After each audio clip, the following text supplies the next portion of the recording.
একসাথে একাধিক ক্রিকেটারের অভিষেক, তরুণ আর অভিজ্ঞদের মিশ্রণে একাদশ সাজিয়ে এবার বাংলাদেশের বিপক্ষে মাঠে নামছে পাকিস্তান ক্রিকেট দল, যেখানে থাকবেন মোহাম্মদ রিজওয়ানের মতো ব্যাটার থেকে শুরু করে থাকতে পারেন আব্দুল সামাদের মতো উঠতি তারকারাও। বোলিং ইউনিটে অধিনায়ক শাহিন শাহ আফ্রিদির সাথে ভীতি ছড়াতে প্রস্তুত হারিস রৌফরা। সব মিলে বাংলাদেশের বিপক্ষে কেমন একাদশ নিয়ে মাঠে নামবে পাকিস্তান, জেনে নেব প্রতিবেদনে। এক প্রকার অস্থিতিশীল পরিস্থিতির মাঝেই যাচ্ছে পাকিস্তান ক্রিকেট দল।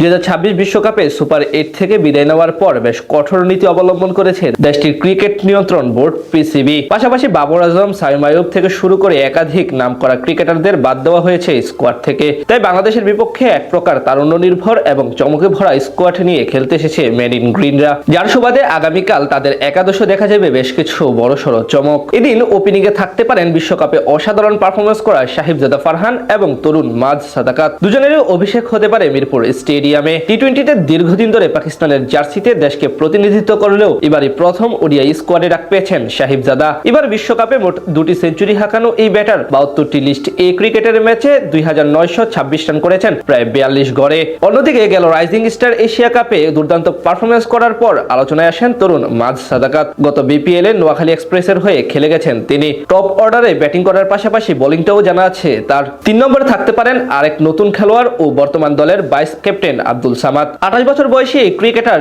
এর আগে দেশের জার্সিতে 6টি সংক্ষিপ্ত ফরম্যাটের ম্যাচ খেললেও এবারই প্রথম ডাক পেয়েছেন ওয়ানডে দলে। মিডল অর্ডারে 2 বড় নাম টি-20 অধিনায়ক সালমান আলী আগা এবং উইকেট কিপার মোহাম্মদ রিজওয়ান, যেই দুজনকেই বড় দায়িত্ব সামলাতে হবে আগামী 3 ম্যাচে। শেষ 5 ওডিআই ইনিংসে 1টি সেঞ্চুরির সাথে 2টি অর্ধশতক হাঁকিয়েছেন সালমান। অন্যদিকে মোহাম্মদ রিজওয়ানকে ধরা হয় এই ফরম্যাটে বর্তমানে পাকিস্তানের সেরা ব্যাটসম্যান। তাদের সাথে পেস বোলিং অলরাউন্ডার হোসেন তালাতকেও দেখা যেতে পারে সেরা একাদশে।